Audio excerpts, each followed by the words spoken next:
Good afternoon and welcome to my home. Here again, Kevin here to make a little video. This is a little bit long. It's not rehearsed or scripted. I got some notes, so I'm not a professional.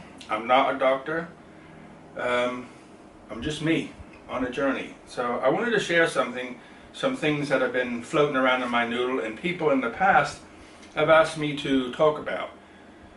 And I'm like, not really comfortable to talk about it in public, but here I am talking on YouTube to the whole world. So I guess I've come to somewhere that I understand it a little bit more or something. Okay, so what is all this talking about? What is all this for? Well, life is a journey. Why are we here? What is the purpose of our being here? You know, you can see my body. And you talk, and there's a soul. What is the soul? The spirit. Where does that live? What is all this about? You know, nobody really understands it all. People have a theory and a feeling. And as we go through this talk, I'll explain little bits as we go. I don't have all the answers, but neither does anybody else. It's a journey for us all to go on. So I thought I'd show you my little thing here that I bought a while ago. I bought this from a market here in Ayutthaya. Ayutthaya is about 30 minutes drive away. It's a compass, okay? But it's a compass with a difference. It's actually a sundial. So you can see a little, it's I believe a replica of an original, of course. It didn't cost me what it original would cost, I'm sure. So you open up the dial and it's got a little gauge on it and so on. Inside here there's a very good compass. I love maps and geography and traveling, so compasses fascinate me. Excuse me. And this one's a good quality one. So the way to use it is to point the compass north, and then the little dial here will, when it's facing north, will cast a shadow on the ring around the outside. I know you can't see it properly, but it's a ring, and it will tell you the time. So it's a way that you could say primitive man or smart man it started to react with their environment. They wanted to know the time of the day. Morning, afternoon, and so on. Obviously, sun up and sun down, different times of the year. There's a thing on there with years and months on it, sorry. And other things that sailors used was a sextant. You know, they looked through it at the horizon or fixed points and stars and things like that, so they knew where they were. So in the same light, I want to try to explain who are we. You know, this is for everybody's, just a little bit advice, fun. And on our journey through life, what do we use to navigate? How do we know to go from next point to next point? Like in orienteering, you run from one place, you make a path, and you get there, you get to check the next point, and in life's the same. You know, you're born, you're a child, you know, you get potty trained, you go to school, you fall in love, you get married, have children, get a job, education, and so on and so on. So how do you know to make the right decisions? Well, in my humble opinion, here we go. So, you know, I've been blessed to work in two places really that are really fascinating. Actually more, but two I want to talk about. The first one I worked at was Roke Manor Research in near Southampton in England. I was fortunate to work in their IT department, and you know, if you look at the phone directory, you think that you're in a hospital because everybody's a doctor, PhD in so many different topics, all electronics and antennas and you name it. Some very, very, you know, it's like Einstein people. You walk down the hall and they don't want to look at you, like something like a psychiatric ward actually, because they're so intelligent. But so these kind of people who are that intelligent will be scientists by accident. You know, they're just that smart. But the rest of us have to work for an education, work to study and to achieve. So why do you need an education?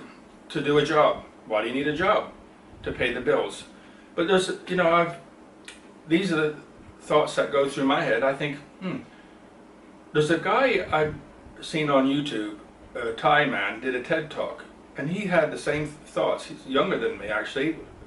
Moved from the east part of Thailand, where it's a little bit poor, went to Bangkok, studied and tried to make a living. Then suddenly the light went on and he says, why? So he went home and used what he had to make what he needed.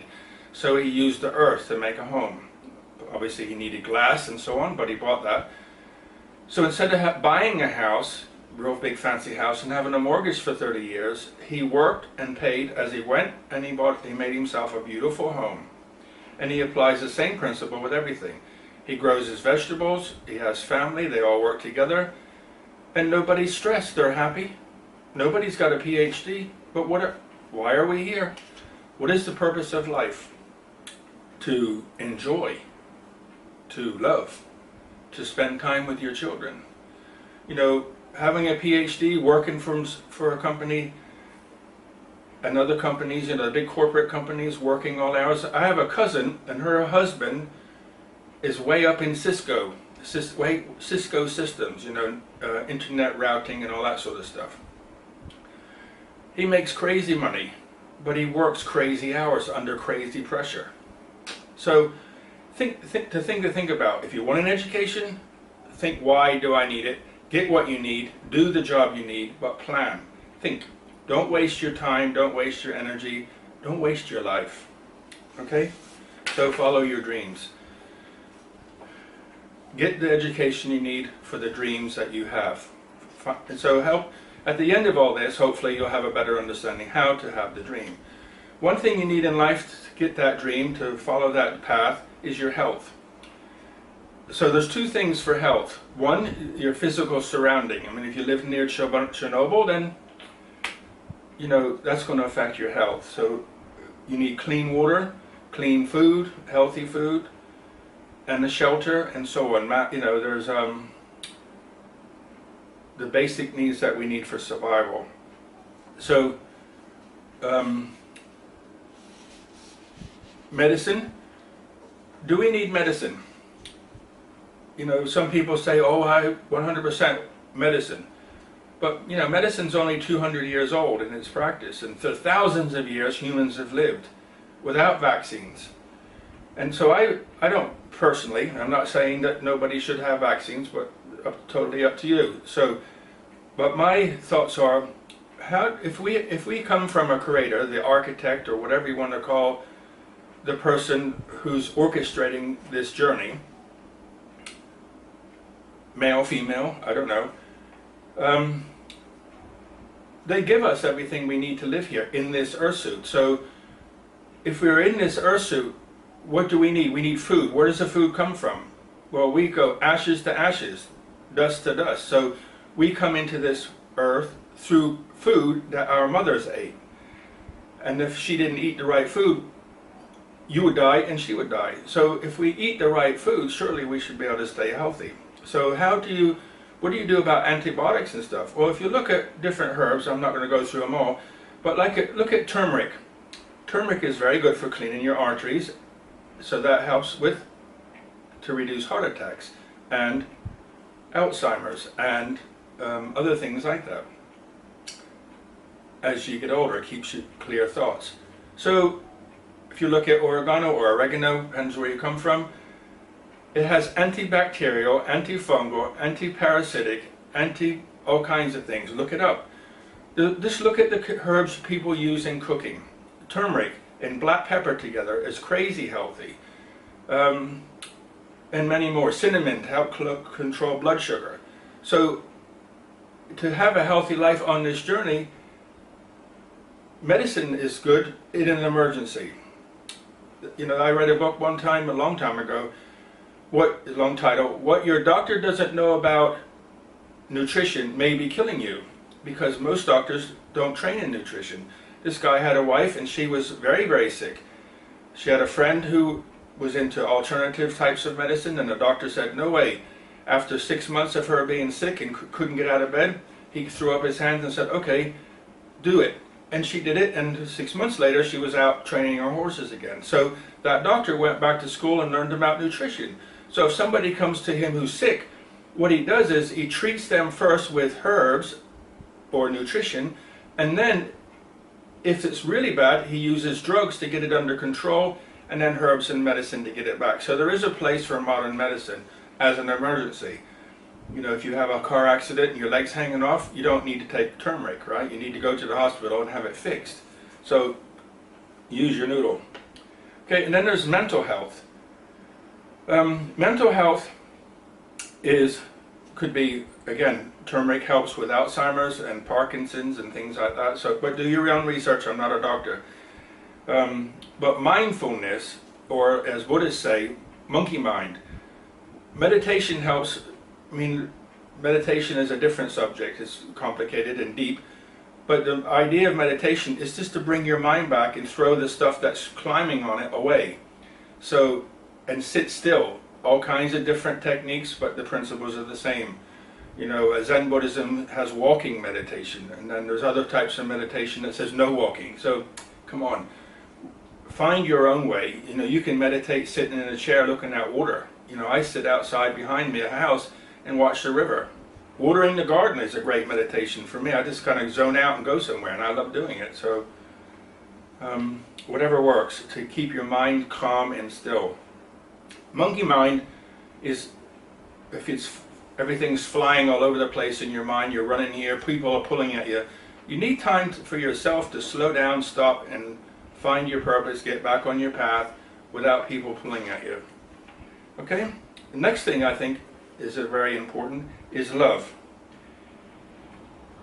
If you want to have happiness, you need love, you give, you have smiles, and bring hope to other people. So you can go in the shop, see somebody who's extremely stressed, and just give them a smile, and everything will be okay. So learn to love yourself. Spend time caring for yourself. Women do it, but guys aren't too clever at it. And I'm one of them. When I was a young guy, I was like, my body was made of metal. I did all kinds of sports. I ran here, ran there, I drank a little bit, smoked a little bit at 18. At 18, I stopped smoking, and about 40-something, I stopped drinking. That's 20 years ago. So I've had a beer and a glass of wine now and again, but generally I don't drink. So take care, you know. My skin's dry, so put cream on your face so you're not scratch it and get spots. So it's okay to take care of yourself. Be kind, eat good food. You know, I'm not saying take selfies and, you know, egotistic stuff, but take care of yourself. You take care of your car, you take it for a servicing. I'm not saying go to the doctor, but spend time thinking, what do you need? What makes you feel comfortable? What makes you happy? Okay, so now to get on to a topic that most people don't like to talk about. Religion. There's Christianity, Hindu, Buddha, Buddhism, Muslim, Jainism, and many other isms. So I've been blessed to travel, and the reason I traveled was because I was looking for the truth. What is the truth? Who has the truth? Where is the truth? You know, I went to India, to Rishikesh, to like the start of the Ganges to see what was there, and I thought, I heard Muslims, they're inside a Muslim has a spiritual path. What is it? I forgot the name of it now. Sufism. Buddhism has different branches. There's many branches, and many religions. What is a religion? A religion is the path of somebody else, and people follow that person through that path. Why? To find what they were looking for. Enlightenment of some kind. The point where you go, aha, that's the point. So you can use any vehicle you want. Meditating, and I think people who work with the land find it much easier to find what it is. You know, yoga is I would be careful of the dark side. You can be sidetracked with the modern spiritual people and all that sort of stuff. You know, and I've been through it all myself. But in my travels, the light started to go on, and I said, And you know, if you read about different times of your life, you go through different cycles and you learn all this stuff. So here I am at 60 now, and I guess I'm right on track. But I feel that all these different religions have good things, but the one thing that they all have is people, and people have ego, and you know, lots of people want to be a teacher, but nobody wants to be a follower. So as you start to grow, you irritate the people you're following because they get scared of you, because you look better or whatever. It's all ego. You know, if a true teacher would want somebody to come up to their level and pass them, and then you would be proud of them. You know, I had one student, I was a teacher a long time ago, and I had this one student, and he got an A grade, and the whole time through the course he kept doing, I can't do this, I can't do this, I can't do this. And I kept saying, you can. And I watched him. When I thought he couldn't do something, I helped. When he was all right, I left him alone. And one part of the job was teaching people how to teach. So guess what? He got an A grade, and he became a good instructor. I left, and some others I helped to teach stayed. So I feel I did my job. Should I hold them back? No. I think they should do better than me, because that would be a good teacher. I give them the information they need to be better. So in the same way, the spiritual journey, whatever religion, there's only one creator. You can call it him, her, whatever. I know in Judaism they won't even write G-O-D. They'll write G space D. Hinduism, I mean, they're all isms, they're all religions, and they're people following a path of somebody else's journey to get to where? To the part that you light up and understand for yourself that there is a creator and you're on this journey. And that's, you know, and that's, I'll leave it there without getting into any more details.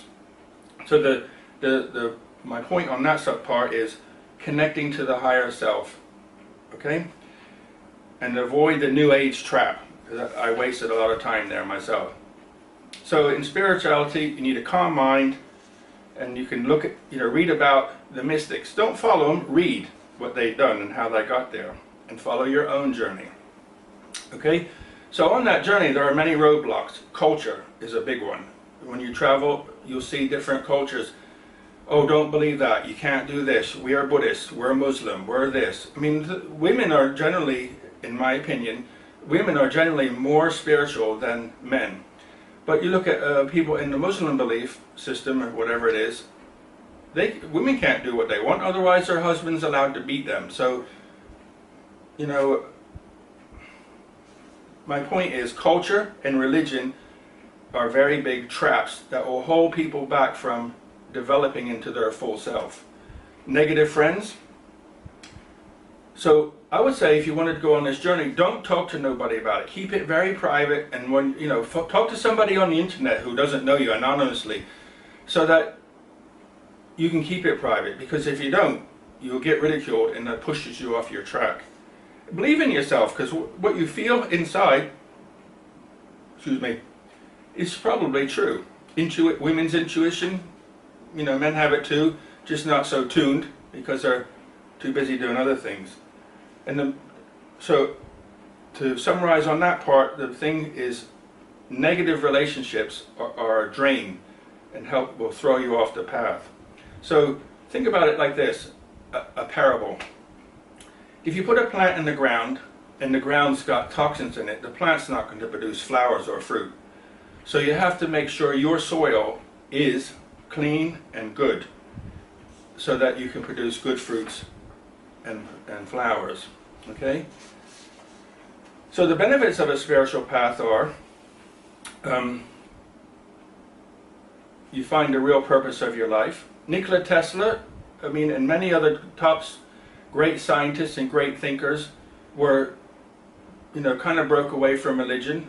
I think Tesla was a Christian, but he still had a spiritual path, which is, you know, in Christianity you call it Holy Spirit, but it's still the same thing.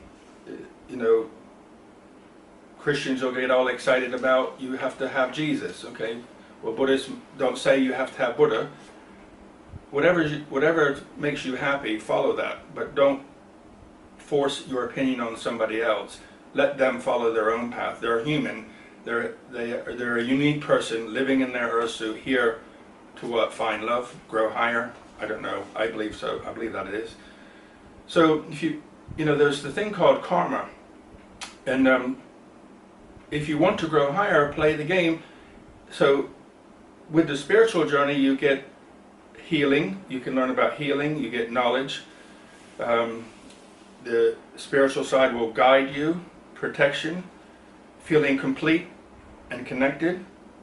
And there's a thing called the Akashic records. So you ever be like thinking about something and go, I'm not sure about that. But you just hold the thought for a few days and boom, the information comes. Like you read it in the newspaper or you see it in a magazine at a barbershop or hairdressers. And you think, hey, I was just thinking about that and here's this information. How did that happen? You put your thoughts out there and the information comes back. So karma is very real. I had somebody who treated me very bad for very many years. And it's 2017 now, January, this month, I seen them receive their karmic gift. Not good at all for that person and everybody surrounding that person. You know, if I wanted to be like, I got you back, I could say something, but I think when you have love in your heart, you like feel compassion for that person, even though they treated you bad and they got their just reward.